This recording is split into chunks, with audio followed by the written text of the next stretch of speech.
છે અને તડકાની અંદર તમે બધા અહીંયા ઉપસ્થિત છો એટલે સૌથી પહેલો વહેલો આભાર હું તમારો માનું છું. પણ આ તડકામાં આપણે આપણો જોશ ગુમાવવાનો નથી એટલે બે હાથ ઊંચા કરી અને મારી યારે જયઘોષ બોલાવજો. ભારત માતા કી, ભારત માતા કી. સૌરાષ્ટ્રની અંદર ઊભા છીએ એટલે સૌથી પહેલા હું ખેડૂતોની વાત કરીશ કે ખેડૂતોને અત્યારે કેટલી હાલાકી છે. કારણ કે આજે આપણે અહીંયા ઉપસ્થિત થયા છીએ પ્રવીણભાઈ રામ કે જે 108 દિવસ ખેડૂતો માટે આંદોલન કરતા કરતા જેલમાં ગયા હતા. એની સાથે સાથે ઘણા બધા લોકો હતા. રાજુભાઈ કરપડા હતા, રમેશભાઈ મેર હતા, ભાઈ શ્રી શું નામ કીધું પિયુષભાઈ છે. એની સિવાય 100 જણા હતા ટોટલ જેલમાં જવા વાળા. એ શું કામ ગયા હતા? તમે ને મેં બેએ જોયું છે કે આપણા ખેડૂતોનો જે માલ છે ખેતરની અંદર તૈયાર થાય ને એ માર્કેટની અંદર જાય અને ન્યાય આપણી યારે કડદો થાય તો આજ સુધી આપણી ભેગું કોઈ ઊભું નથી રહ્યું ને.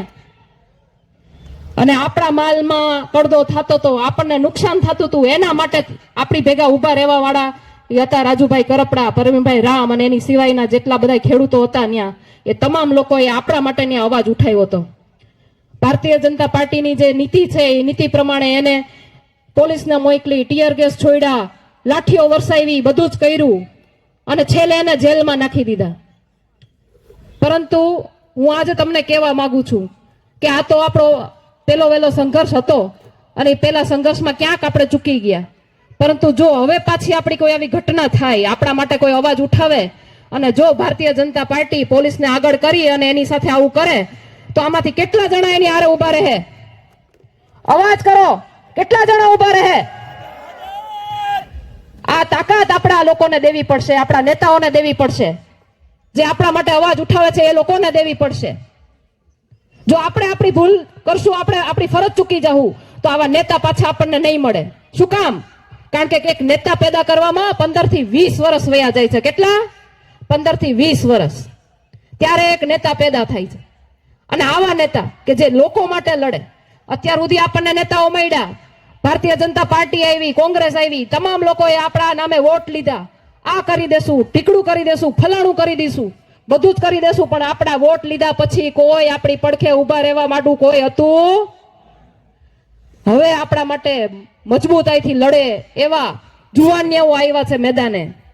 તો આપણી ફરજમાં આવે છે કે આપણે, હું પણ ખેડૂતોના મુદ્દે ઘણી વખત તમે મારા વિડીયો જોયા છે, લડું છું અને આજે તમારી સમક્ષ વાત મૂકવા માંગુ છું કે જ્યારે હમણાં વરસાદ પડ્યો અને ખેડૂતોના ખેતરની અંદર જ્યારે એનો પાક બગડી ગયો ત્યારે આમ આદમી પાર્ટીના નેતાઓએ અવાજ ઉઠાવ્યો અને અમુક ખેડૂતોએ એની સાથે રહીને એને સાથ આપ્યો. એટલે સરકારે ન છૂટકે સહાય આપવી પડી કે નહીં? એની પહેલા ક્યારે કોઈ સહાય આપી છે આપણને? અને શું આપી સહાય? એ પોતે કહેતા હતા, એના સ્ટીકર જોયા હતા, એના બેનર જોયા હતા. શું કહેતા હતા? ગુજરાતના ઇતિહાસમાં ઐતિહાસિક નિર્ણય લેવામાં આવ્યો છે. 10,000 કરોડનું પેકેજ બહાર પાડવામાં આવ્યું છે. એના પોતાના પોસ્ટરોમાં લખ્યું હતું ને. એ શું કામ હતું? કારણ કે વિપક્ષ તરીકે આમ આદમી પાર્ટીના લોકો મજબૂત હતા, એની સાથે ખેડૂતો એને સપોર્ટ કરતા હતા.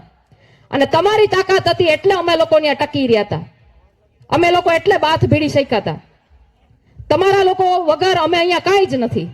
અને એટલા માટે મેં મારું પ્રવચન ચાલુ કર્યું ને ત્યારે દર વખતે મંચ ઉપર બેઠેલા લોકોનું સન્માન કરવામાં આવે, પણ મેં તમારું સન્માન કર્યું. શું કામ? કારણ કે તમે છો તો અમે અહીંયા છીએ. એટલે જ્યારે હું ખેડૂતોના મુદ્દે જાઉં છું ત્યારે મને એક સવાલ ગોંડલના ખેડૂતોએ મને કહ્યો કે બેન, અમે મગફળી લઈને જ્યારે ટેકાના ભાવે દેવા જઈએ છીએ ને ત્યારે ઘરેથી તોલ કરીને જાય, ત્યાં જાય તો 1.5 મણ ઓછી નીકળે. દરેકના માલમાં 1.5 મણ ઓછી મગફળી નીકળે. એટલે કે અમારે શું કરવું? કે સરકારે 35 કિલો ને 800 ગ્રામ મગફળી ભરવાની કીધી છે, પણ આ લોકો તો 36 કિલો ને 200 ગ્રામ ને 400 ગ્રામ ને એમ લે છે. તો હવે અમારે શું કરવાનું? એટલે મેં કીધું તમે એની પાસે પરિપત્ર માંગો. જો આ બધું જાણવા જેવું છે ખેડૂતોને ખાસ કરીને. ત્યારે તો મગફળી માટીમાં થાય છે તો માટી જ આવે, એમાં કઈ બીજું ન આવે, હોનું ન ખરે. તો કહેવાનો મતલબ એમ છે સરકારને બધી ખબર છે, એ વેરિએશન ની ખબર છે, છતાંય આપણને પરિપત્રમાં લખીને આવ્યું હતું 35 કિલો મગફળી આપવાની છે અને કોથળાનો વજન હતો 800 ગ્રામ જેવો. પરંતુ છતાંય કેન્દ્ર વાળાએ જ્યારે નાફેડમાંથી જ્યારે કેન્દ્રની મંજૂરી લઈ આવે ને ત્યાં એને ભ્રષ્ટાચારીઓ બેઠા છે. 20-20 લાખ રૂપિયા આપવા પડે ત્યારે કેન્દ્રની મંજૂરી મળે અને ઈ કડદો પાછો આપણી પાસેથી ઉઘરાવે. 1.5 મણ મગફળી આપણી કાઢી લઈએ. ગોંડલ તાલુકાની અંદર 32,000 ખેડૂતો હતા જેને મગફળીનું રજીસ્ટ્રેશન કરાયું હતું. તમે 32,000 ખેડૂતોનો હિસાબ કરો ને, 1.5 મણ મગફળીનો 1452 રૂપિયા લેખે તો 7 થી 8 કરોડનો કડદો થતો હતો. આ બધું આપણને ખબર ના પડે. આપણને એમ થાય કે આપણી 100-200 ગ્રામ મગફળી વધારે વહી જાય છે, હું આપણને ફેર પડે. શું કામ? કારણ કે આપણે ખેડૂત છીએ, આપણે તો દાનવીર છીએ. ગમે એટલી મુસીબત આવે તો આપણે આપણી મહેનત કરી અને આપણે ધાન ઉગાડી લઈએ, ગમે એવું સહન કરી લઈએ, કુદરતનો મારે સહન કરી લઈએ અને સરકારનો મારે સહન કરી લઈએ. આપણે બોલતા નથી અને એનું કારણ છે કે ખેડૂતો મજબૂર છે ક્યાંક ને ક્યાંક. વર્ષોથી ચાલી આવતી આપણી ખેતી જોઈ લ્યો તમે. પેલા ખેડૂતોને સદ્ધર માનવામાં આવતા હતા. એક ખાંડની મગફળીની કિંમત જેટલી હતી ને એટલી એક તોલાની કિંમત હતી ને. અત્યારે ક્યાં ગયું સોનું? ક્યાં છે મગફળીનો ભાવ? આપણે કોઈ દી અવાજ ઉપાડ્યો? સહન કર્યું અને એટલા માટે આ આપણી ઉપર આ જે અત્યાચાર છે એ થવા માંડ્યો. અને હવે આપણી પેઢીની જે હાલત છે હું તમને વર્ણવું કે ખેડૂતોએ ધીમે ધીમે કરી અને જ્યારે ખેતીની અંદર એને નુકસાન થવા માંડ્યું, એને ભાવ ન મળે, એનો પાક તૈયાર થાય ત્યારે ટેકાના ભાવે મગફળી, જો અત્યારની પણ વાત કરું હું તમને, ટેકાના ભાવે મગફળી ખરીદી લીધી. હવે શું થયું? હવે ભાવ વધી ગયો ને. બધાય પાસેથી લઈ લીધી, ઉઘરાવી લીધી, હવે ભાવ વધ્યો ને.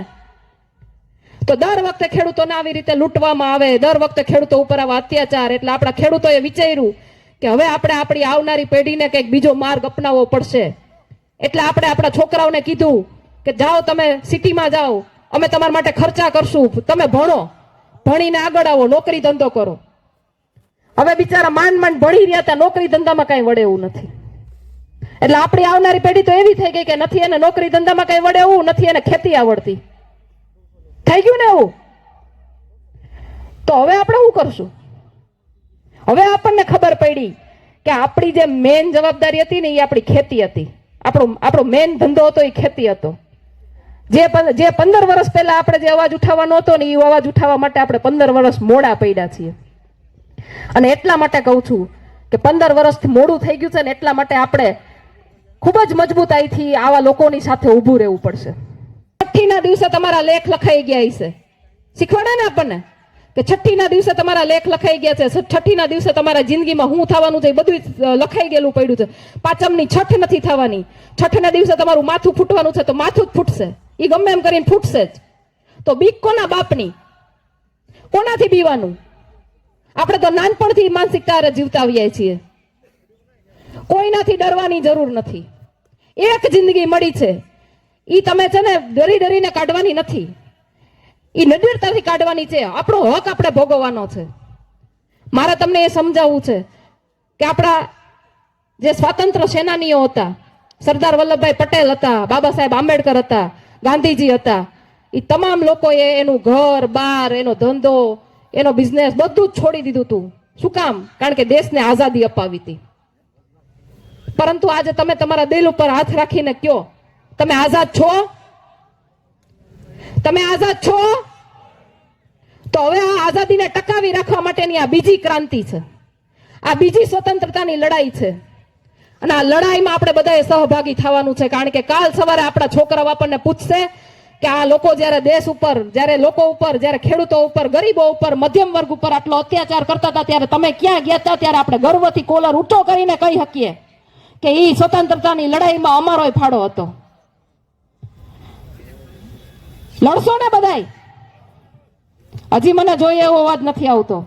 અવાજ છે ને એ અમારા જેવા નેતાઓને, અમારા જેવા લોકોને એક ઉત્સાહ પૂરો પાડે.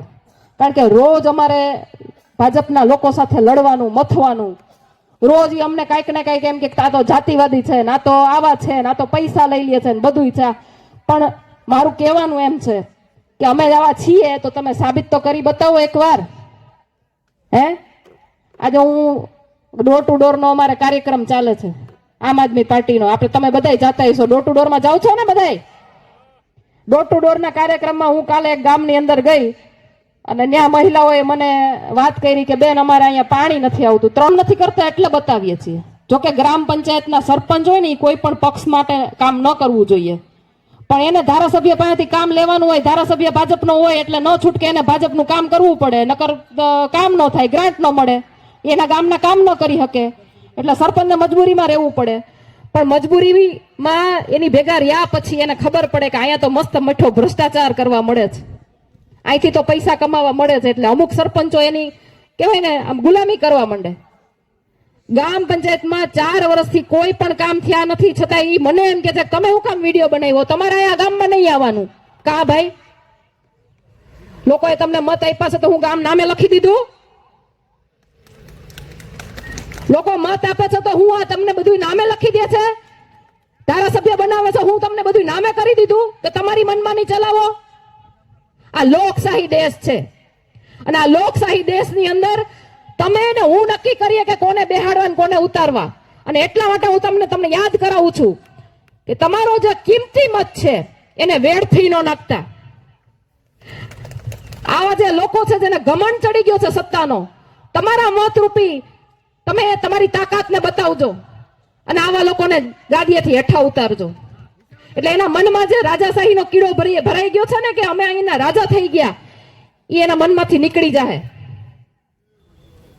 આ દેશ આમ પબ્લિકનો છે, આમ જનતાનો છે, આમ નાગરિકનો છે. અને એના માટે બાબા સાહેબ આંબેડકરે, સરદાર વલ્લભભાઈ પટેલે, નહેરુજીએ, મહાત્મા ગાંધીએ બધાએ પોતાની જિંદગી ગુમાવી દીધી આ લોકશાહી લાવવા માટે થઈને. અને જો આપણે આજે આ ન ભોગવી શકતા હોય, આટલા વર્ષે આઝાદીના 70 વર્ષ પછી પણ જો આપણે આ આઝાદી ભોગવી ન શકતા હોય ને, તો ક્યાંક ને ક્યાંક ભૂલ મારી તમારી બેયની છે. આપણે અવાજ નથી ઉઠાવતા. ગમે ત્યારે ગમે કચેરીની અંદર તમે જાઓ તો પૈસા દીધા વગર કોઈનું કામ થાય છે? થાય છે કોઈનું કામ? શું કામ નથી થતું? કારણ કે તમે અહીંયા જાઓ ને એટલે એને સાહેબ સાહેબ કરીને બોલાવો. સાહેબ મારું કામ કરી દો ને, સાહેબ આમ કરી દો ને, સાહેબ આમ કરી દો ને. અરે ભાઈ, ઈ હું ને તમે ટેક્સ ભરીએ છીએ ને એના પૈસાનો પગાર લે છે. ઈ સાહેબ નથી, આપણે સાહેબ છીએ એના. એને આપણે કહેવાનું હોય, એનો આપણો જે અધિકાર છે ને એની જે ફરજ છે એને આપણે કહેવાની હોય કે તમારે આ કામ કરવાનું છે. જો નહીં કરો, આ ફરજ તમે પૂરી નહીં કરો તો કાયદેસરની કાર્યવાહી અમે તમારી ઉપર કરશું. તમે હું અમારી ઉપર કરવાના હતા? ડર બતાવ્યો છે ને બધાને. ઘણી જગ્યાએ તો મેં વાત સાંભળી છે કે નગરપાલિકામાં કે તાલુકા પંચાયતમાં કે ક્યાંય રજૂઆત કરવા જાય ને તો મારા ભાજપ વાળા એમ કે નહીં થાય, તમારાથી થાય કરી લેજો. એ કે તમે વિચાર તો કરો, એને ઘમંડ, કેટલી વાતનું ઘમંડ. હે, આ ઘમંડ ક્યાંથી આવ્યું?